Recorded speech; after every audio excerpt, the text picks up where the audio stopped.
The Clever opens in the country town of Longbourn, where the Bennet family dwells. Mr. and Mrs. Bennet have 5 little girls: Jane, Elizabeth, Lizzie, Mary, Catherine, Kitty, and Lydia. Mrs. Bennet is fixated on offering her little girls to rich men, as the family domain is involved to Mr. Collins, a far-off male family member, because of the shortfall of a male successor. The appearance of Mr. Charles Bingley, a rich and pleasant youthful Lone Ranger, at the close by Netherfield Park gets the plot rolling. He is joined by his 2 sisters and his detached and apparently pleased companion, Mr. Fitzwilliam Darcy.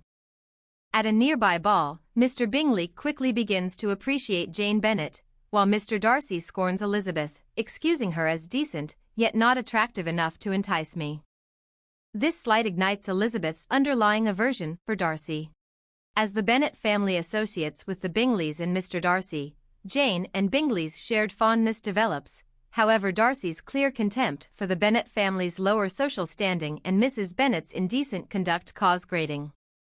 In the meantime, Mr. Collins, the Bennets' grandiose and submissive priest cousin, visits Longbourn determined to wed one of the Bennet girls to get the family domain. He proposes to Elizabeth, however she dismisses him, in spite of her mom's fights. Before long, Mr. Collins proposes to Elizabeth's dear companion Charlotte Lucas, who acknowledges for monetary security, notwithstanding his absence of appeal. The story extends when the attractive and enchanting Mr. George Wickham, an official in the neighborhood civilian army, shows up in Meryton. He rapidly wins Elizabeth's approval by sharing a tragic account about Mr. Darcy's supposed abuse of him, further prejudicing Elizabeth against Darcy. As winter draws near, Jane visits London to remain with her auntie and uncle, the Gardiners, wanting to see Mr. Bingley. In any case, Bingley's sisters, especially the pompous Caroline and Darcy, plan to keep Jane and Bingley separated, trusting Jane to be an unacceptable match because of her family's lower status. Elizabeth visits Charlotte and Mr. Collins at their home in Kent, where they are neighbors to woman Catherine de Bourgh, Darcy's well-off and tyrannical auntie. During her visit, Darcy suddenly visits woman Catherine and proposes to Elizabeth, admitting his adoration yet additionally featuring her family's mediocre social position and his battle contrary to what he would usually prefer. Elizabeth furiously dismisses him, referring to his job in isolating Jane and Bingley and his abuse of Wickham. Darcy is stunned yet composes Elizabeth a letter the following day, making sense of that he impeded Jane and Bingley on the grounds that he accepted Jane not interested in Bingley and that Wickham, a long way from being a casualty, had endeavored to run off with Darcy's young sister, Georgiana, to acquire her fortune.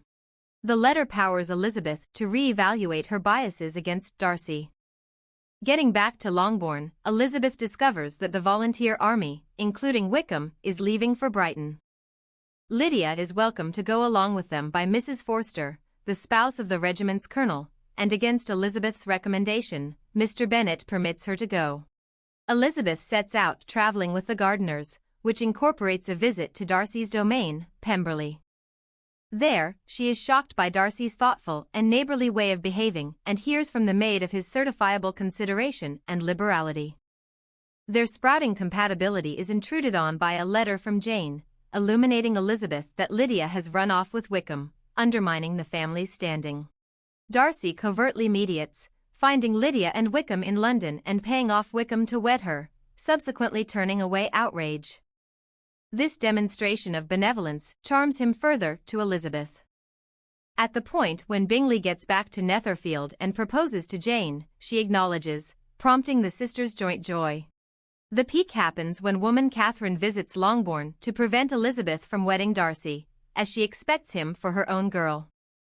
Elizabeth's disobedience just fortifies her purpose and, upon Darcy's return, he re-establishes his proposition.